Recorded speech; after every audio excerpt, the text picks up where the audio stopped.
Martin, just in terms of today's news, I wonder what you made of your Europa League draw and the types of opponents you're going to face.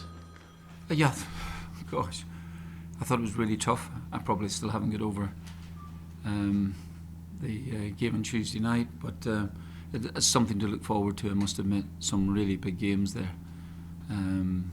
First two that I taught. I've got the list here in my pocket, and Marseille and Benfica. I never read any further after that, So, but listen, it's not the day for fun and games. Really disappointing Tuesday night, and just have to try and get over it if we can. It maybe can be difficult in the immediate aftermath to sort of take it all in and analyse your disappointment with a bit of time that's passed. How do you? No, we in all honesty, we should have been out of sight by half time. That's that, and I know we did not do well in the second half. We should have been out of sight, and if we'd got through, even in, let's say we'd defended the final ball coming into the box, and we got through, which was I think about the 90th minute or something like that, and we'd got through. Still wouldn't have stopped us from not having played well in the game, but getting through was the most important thing. And I think then there would be maybe talking about our first goal, about 25 passes or something like that. There, we'd be talking about it.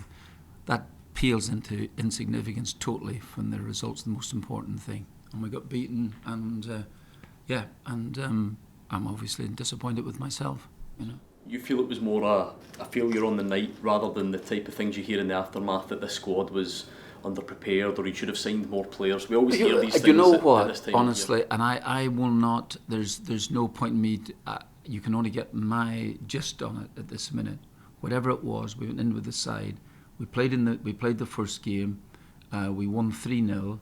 I did say afterwards, that the game was very much in the balance. That wasn't just a defence mechanism. It was the truth of the game. I thought that they were a really fine side, and so you can talk about preparations and things that get you are under preparations. At the end of it all, the disappointment's still there. We still have to try and get through, and I will just have to take that. You said you take responsibility. What should you have done better then? Well, I have to really analyse it again. Try to do it.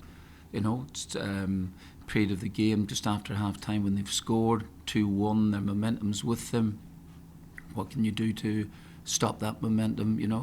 Try and keep playing in the manner in which we'd done in the first half, and then they just start to get on top. I've experienced these things before, both for and against, and the momentum that they had was very strong. I thought we could have maybe defended our box a wee bit better, but that's I have to look at my own part first of all before I look at anybody else's. Does dropping out the tournament have any impact at all on any possible new signings? I'm hoping that I think that's not the case. Really, I think that we're still trying to get some players in. We would need a few in, obviously, to supplement the squad, and just with the games that you've just pointed out to me, European matches, some of these teams. I think Benfica's performance against Hearts would show you that they are probably a Champions League team, and Marseille. Listen, you could go on forever and a day. The competition's still very strong, and I've known this from the past that quite a number of teams in this competition could easily take their place in the Champions League, but the prestige is not there the same. It's still a great competition, and obviously the finance is the big thing. But yeah, it is now. But I'm hoping that we can get some people in before the transfer deadline. Do you feel you're close to getting anybody in? Sometimes during the course of the last month, we felt close to people that we would be like first choices, and then it's gone. I don't want to get too far down the list, to like number 10 or something like this. Yeah, but we're still hopeful. Yeah.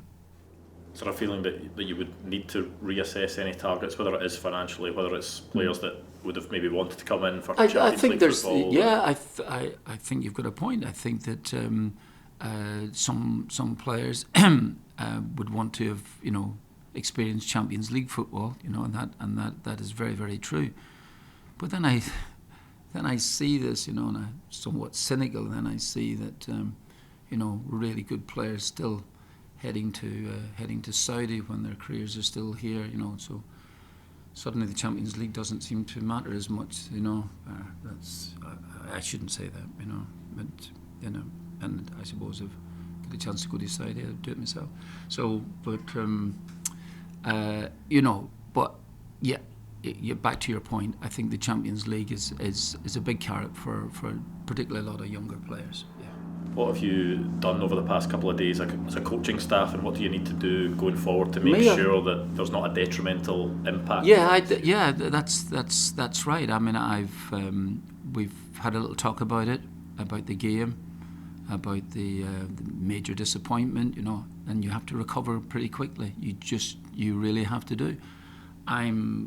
I've always been this, both as a player and as a manager, particularly as a manager, where I've spent an awful lot of time ruminating, and I shouldn't, I should try and you can't just push it to the side. You have to really take it in, as you mentioned. What have you done in the last couple of days?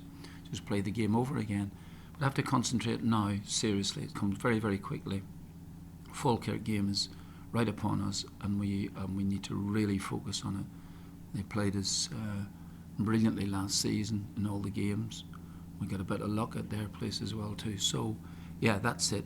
But back to your point, I have to. I do spend an inordinate amount of time over defeats. There may be. Oh, sorry, I was just going to say that there may be, a bit of discontent from supporters just at not being in the Champions League. Is the best remedy for that going out in front of them on Saturday and putting on a good performance and scoring goals and getting those 3 points? Yeah, it's really, I suppose I've known this from my time at this football club, and you'll know we're always one game away from a crisis, and that is the case. It is cannot get over it. It's a major disappointment to get knocked out of the competition, particularly carrying a lead, and certainly, like with 60 minutes to go, and we are looking in real control of the game, really decent control. They've had a couple of skirmishes, but we've had the better chances in the game, and to let it slip in the manner in which we did that is my responsibility. And so, yeah, we have to go and really show. I know it's an overused word, but I mentioned it. Character. We have to show a lot of character, and there'll be moments in the game tomorrow, misplaced passes, allowing Falkirk in, shots at goal and stuff like this here, maybe even going a goal behind in the game, where the crowd are going to get really restless. Absolutely. So we have to fight that.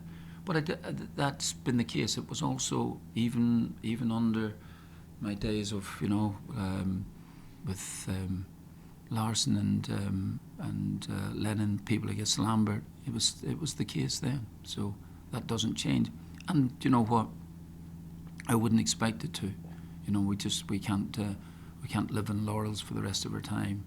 Last season was just fantastic, one of the great moments, but it's gone, and I've had some really great moments in my time, and I've had some really lows, like everything else, and that was, it's funny that one of the great highs was us winning the league, and one of the major lows was losing this game the other night, and it doesn't get any easier at 74 years of age, In fact, it gets worse. On a broader point to the Champions League, Mark, in terms of the club, that's the 6th time in a row. In terms of qualification, they've failed to get through to the group stages, or the league phases, what we call it. Does that highlight that there's something fundamentally wrong in terms of how the club prepares for these matches?